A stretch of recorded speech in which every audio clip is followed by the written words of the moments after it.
За өнөөдөр миний гар дээр Vigor брэндээс надруу явуулсан AI2 ice cream хийсэн байна.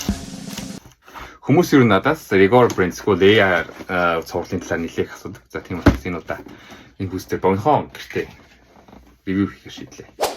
За энэ удаагийн ice cream үүний зогслын үг болохоор маш гоё өнгөний зогсолтой гарсныг харж байгаа. За AI1 дээр ч гэсэн ice cream гарч ирсэн. За AI2-ын онцлогийг ярих юм бол за зөвлөгчийн хувьд болохоор Showtime зөвлөгчийг ашигласан. За Showtime зөвлөгч нь миний хувьд бол нэг тийм boost зөвлөгчийг санагдуулсан санагдчихэв.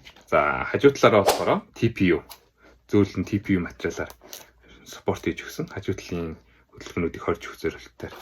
За уулны хувьд уулны хээний шиг гадна л байж дотор л байж тоглож болох үз.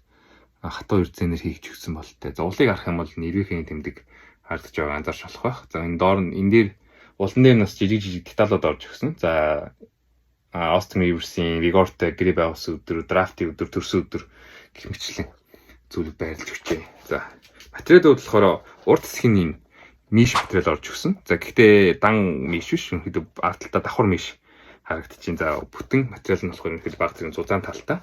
За хилний харагдаж байгаа бол хилний хэсэг нь болохоор агаар дамжуулах зорилттой арай илүү нэмгэн миш тэгээ нүхтэй байгааг анзаарч болох юм аа. Тэгээ бүгдөө энийг өмсч үздэг.